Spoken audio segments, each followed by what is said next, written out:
Hi friends, ఈ వీడియోలో mango ice cream ఎలా ప్రిపేర్ చేసుకోవాలో చూసేద్దాం. ముందుగా నేను మ్యాంగోస్ 2 తీసుకున్నాను. 2 అనేవి కూడా రసాలన్నమాట. రసాలకు సంబంధించిన బాగా మగ్గిపోయాయి కాబట్టి నేను తొక్క తీసేసి అట్లా చాక్తో కానీ నైఫ్తో కానీ మనం ఇట్లా చేతితో కానీ పిండేస్తే మొత్తం వచ్చేస్తుంది జ్యూసు. ఆ తర్వాత మిక్సీకి వేసుకోవాలన్నమాట. మీకు షుగర్ సరిపోకపోతే ఒక స్పూన్ షుగర్ వేసుకొని మిక్సీ కొట్టుకోండి. ఆన్ ఆఫ్ చేసుకొని మిక్సీ చేసుకోండి.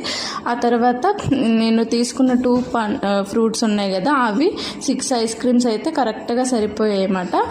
ఇట్లా మూత పెట్టుకున్న తర్వాత మౌల్స్లో ఫిల్ చేసుకున్న తర్వాత జస్ట్ ఒకసారి కిందకి కొట్టండి. ఏమైనా బబుల్స్ ఉంటే అవి వెళ్ళిపోతాయి. తర్వాత డీప్ ఫ్రిడ్జ్లో పెట్టేసి ఒక 5 అవర్స్ లీవ్ చేయండి. తర్వాత ఒక ఐస్ క్రీమ్ తీసుకొని ఇట్లా వాటర్లో జస్ట్ డిప్ చేయండి 2-3 టైమ్స్. డిప్ చేశాక రిమూవ్ చేస్తే ఐస్ క్రీమ్ విరిగిపోకుండా మంచిగా వచ్చేస్తుంది అన్నమాట. సో వచ్చాక తినండి. అసలు చాలా బాగా వచ్చింది మ్యాంగో కుల్ఫీ.